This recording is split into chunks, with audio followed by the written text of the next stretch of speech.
అందరికీ శుభోదయం. నా పేరు శ్రీకే రెడ్డి. నేను పుత్తూరులో ఉంటున్నాను. గత 13 సంవత్సరాలుగా నాకు ఈ టీచింగ్ ఫీల్డ్లో సంబంధించి మన పీఈటీకి సంబంధించి ఎంతోమందికి కోచింగ్ ఇవ్వడం జరిగింది. రాష్ట్ర వ్యాప్తంగా కూడా చాలామంది విద్యార్థులు కూడా మన ఇన్స్టిట్యూట్ నుంచి కూడా సక్సెస్ అవ్వడం జరిగింది. మెయిన్గా 2024లో చూస్తున్నారంటే చాలామంది అభ్యర్థులు కూడా అడుగుతున్నారు ఏ విధంగా మనం సక్సెస్ కాగలము అనే దాని మీద ఎక్కువగా క్వశ్చన్లు అడుగుతున్నారు. మెయిన్గా మనము ఇలాంటి విషయాలన్నింటినీ కూడా షేర్ చేసుకోవడానికి ప్రతి ఒక్కరు కూడా ప్రతిరోజు కూడా సమయాన్ని కేటాయించాలంటే ఇబ్బందిగా ఉంది కనుక అందరికీ లాభాన్ని చేకూర్చే విధంగా మనము ఈరోజు యూట్యూబ్ ఛానల్ అదేవిధంగా యాప్ని కూడా మనము రూపొందిస్తున్నాము. దానిలో అన్ని వివరాలు కూడా మీకు పొందుపరుస్తున్నాము. మీకు అందరికీ కూడా మన కోచింగ్ సెంటర్ ప్రత్యేకత ఎక్కువగా ఎగ్జామ్స్ నిర్వహించడం అనేది అది అందరికీ తెలిసిన విషయమే. కాబట్టి అందరికీ కూడా అభ్యర్థులందరికీ కూడా ఎగ్జామ్స్ కానీ మెటీరియల్కి సంబంధించి మిగిలిన వాళ్ళు ఏ విధంగా సక్సెస్ కాగలరు అలాంటి విషయాలన్నింటినీ కూడా అప్డేట్ చేయడానికి మనం ఈ యూట్యూబ్ ఛానల్ కూడా రూపొందించడం జరుగుతుంది. కాబట్టి ఎవరైతే సక్సెస్ కావాలనుకుంటున్నారో వాళ్ళందరూ కూడా మా యూట్యూబ్ ఛానల్ని లైక్ చేయండి, సబ్స్క్రైబ్ చేయండి. మిగిలిన విషయాలు ప్రతిరోజు కూడా మీతో షేర్ చేసుకుంటూ ఉంటాము. ఎందుకంటే మన దగ్గర ఉన్న ఫ్యాకల్టీ అందరూ కూడా గత 14 నుంచి 15 సంవత్సరాల్లో పైబడిన ఎక్స్పీరియన్స్ ఉన్న వాళ్ళే. కాబట్టి మీరందరూ కూడా మా సర్వీస్ని ఉపయోగించుకొని ఖచ్చితంగా సక్సెస్ అవడానికి ఎక్కువగా అవకాశం ఉంది. కాబట్టి అందరూ కూడా ఈ అవకాశాన్ని ఉపయోగించుకోండి. Thank you. నా పేరు సురేష్ కుమార్, ఫిజికల్ ఎడ్యుకేషన్ టీచర్ని, NIS in kho kho. CK Reddy PET coaching centre Puttur వారి ఆధ్వర్యంలో 2024 డిఎస్సికి సంబంధించినటువంటి సమాచారాన్ని అదేవిధంగా సబ్జెక్ట్ను మొత్తం మీకు ఆన్లైన్ క్లాసుల ద్వారా నిర్వహించడానికి ముందుకొచ్చాం. అందులో భాగంగా ఈరోజు ఖోఖో క్రీడ గురించి తెలుసుకుందామండి.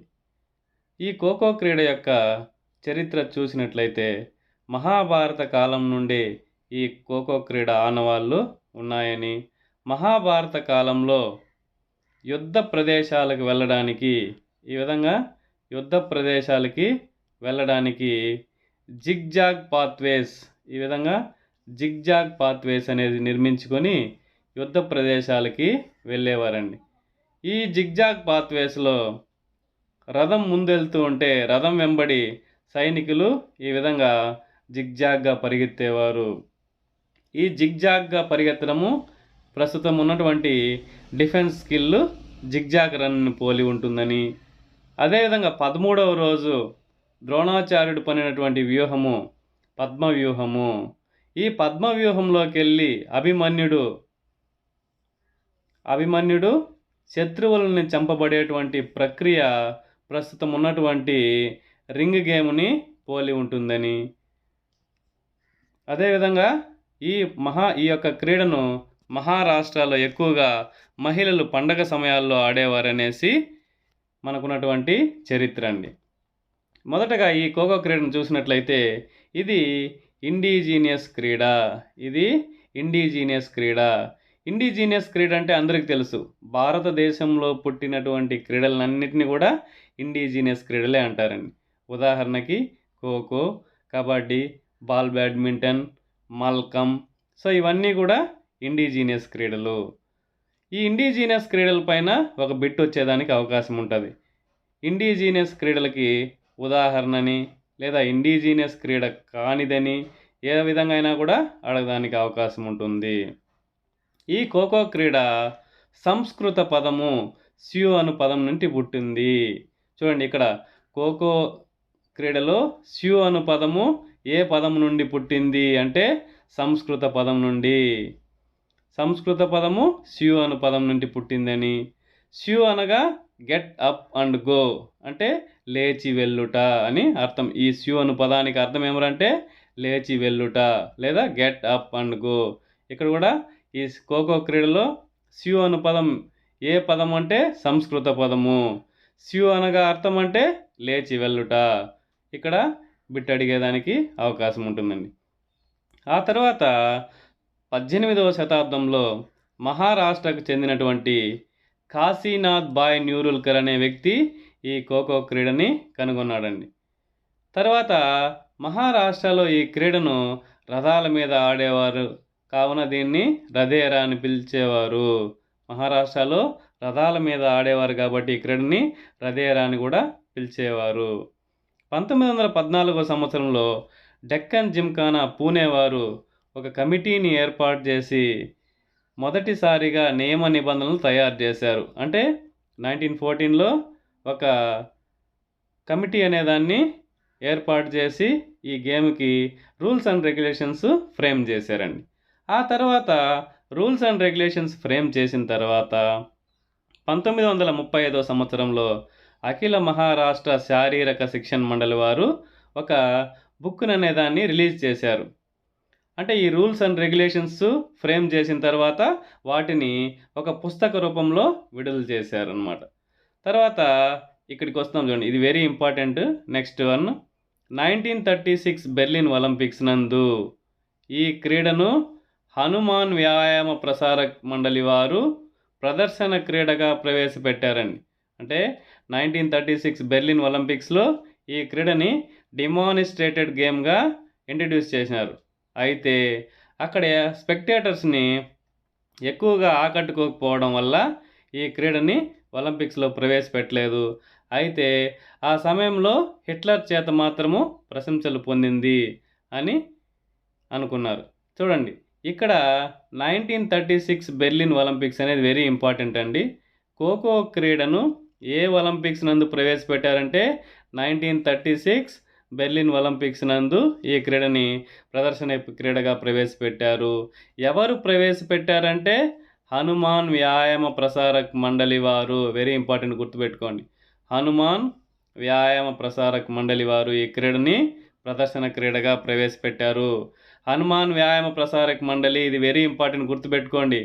1914 సంవత్సరంలో ఏర్పడింది. ఇది దేశీయ వ్యాయామ విద్యను మొదటిసారిగా భారతదేశమంతా కూడా వ్యాపింపజేసిన వారు ఎవరు అంటే హనుమాన్ వ్యాయామ ప్రసారక మండలి వారు. వెరీ ఇంపార్టెంట్, గుర్తుపెట్టుకోండి.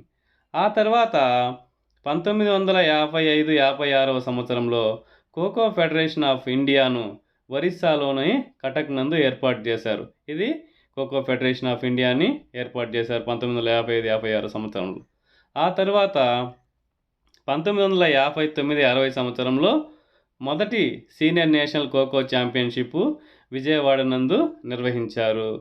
అంటే మొదటి నేషనల్ ఖోఖో ఛాంపియన్షిప్ ఎప్పుడు నిర్వహించారంటే 1959-60.